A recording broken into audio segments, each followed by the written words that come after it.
So Wayne, nearly time for the World Cup. You've got a great story to tell, I guess. Your #1 heritage number for England. What does that mean to you? And I guess talk about your journey from being #1 heritage to now in the World Cup. Well, I think it's opened up a lot of doors that wouldn't have been open to me. I played semi-professional rugby in my younger days, and then were never good enough to represent my country or, even take it to a full-on professional career. Had an accident, a little bit lost, trying to find exactly what am I going to do now with myself. Found Wheelchair Rugby League, was managing to transfer the skills from that over to the wheelchair game, and then here I am then representing my country. I think 2008 was the first time I represented my country. #1 heritage number, like you said, and from then on it's just been an absolute snowball. It's getting faster and bigger and bigger and bigger. We're 2 weeks today from this first game in Copperbox. It's like so exciting and such a big crowd. I've never played at home in such in front of a big crowd. I mean, I can only imagine how amazing that's going to be.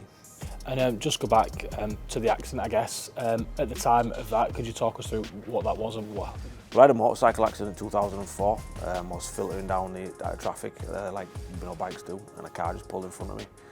I remember hitting the car, flying through the air, and then I just woke up in a ditch. Couldn't move, literally couldn't move. And then from there, I had all steel work put in my back, operations and such. I'd smashed all my pelvic to bits. Died a couple of times on table, all that, but you're asleep. It's neither here nor there. You wake up and there's lights, and then you drift away again. Then you wake up and there's more lights and beeps and things going on. It's a little bit overwhelming at times, but you're in and out. And then so then from there into rehabilitation. And they try and get you into things to keep you occupied, because it's quite a daunting new place to be, effectively. So I've always been gym, I've always done active things, so straight back into that. I was looking for something. I saw murder ball first and foremost, but so I'm a T4 paraplegic, so from my chest upwards is all I've got. From my chest down I've got no motion, no sensory, no nothing. So I started playing wheelchair basketball. Always played basketball, able-bodied. So I ended up representing Great Britain for wheelchair basketball whilst playing Wheelchair Rugby League as well. It was a fledgling sport then. It didn't have the momentum like it does now, so I was able to do both. I went abroad, played professionally in Spain for 3 years, played in Germany for 8 years. Now rugby league's starting to get some momentum, so it's not so much having to choose one or the other, but it's a case of like you can't put everything into one or the other now, because Wheelchair Rugby League's now getting the recognition that it should be. So, and then here we are now, come off the 2017 World Cup. I was in France. We narrowly lost. We won, if you ask me, but we narrowly lost. And then since then, we've just had the complete backing of RFL and the international game, and we're just now on par with everybody, and it's an amazing time to be playing Wheelchair Rugby League now.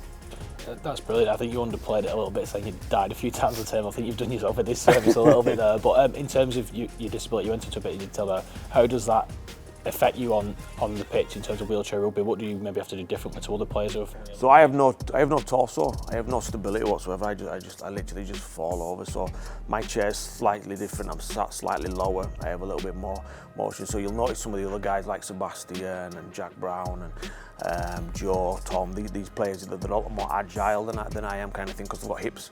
You can twist when you're strapped into your chair, so the chair becomes you become one. So if you've got hips and you can literally turn with you. Like, I don't have any of that. So I have to try and win with my mind more, which playing at a high level like I did, I can kind of bring that over.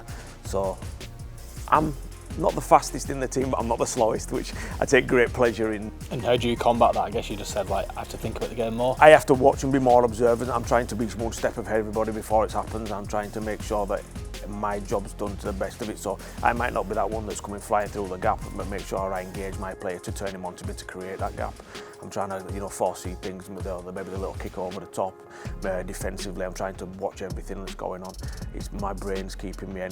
I'm getting old. I'm nearly 50 years old, and the guys are getting younger and faster. So there's only my brain that's keeping me in here at this moment in time. And just talk to me about that as well. Age, you wouldn't see anyone playing the running game at nearly 50 years old. How does that affect you in terms of Wheelchair Rugby League? There's a lot more longevity within it in the game, but The game is so brilliant, so unique. Is Wheelchair Rugby League.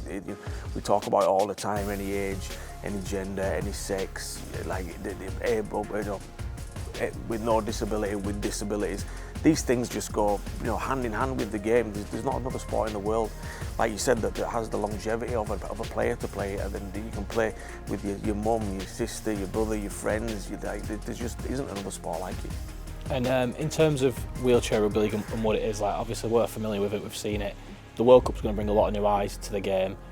What are people going to see from Wheelchair Rugby League, and do you think it will take people by surprise? I think it'll definitely take them by surprise. I think sometimes when I watch it back, when I watch the grand final back and stuff like that, the speed of it sometimes, I was taught it when I was playing professionally, but you're taught to slow the ruck down, to walk off and everything like that. It's very difficult to slow the ruck down in wheelchair, so the play of the balls is so quick, the retagging is so quick that it's a lot more intense and a lot more ferocious. You don't have the time to get back in line.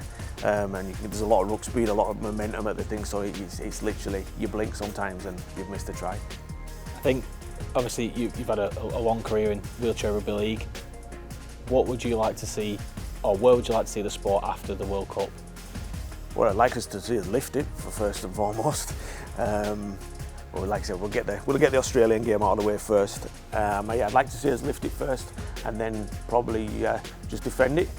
In 2024, just defend it, 2025, defend it in 2025. I think to be, back-to-back world champions, we're going to make a statement then.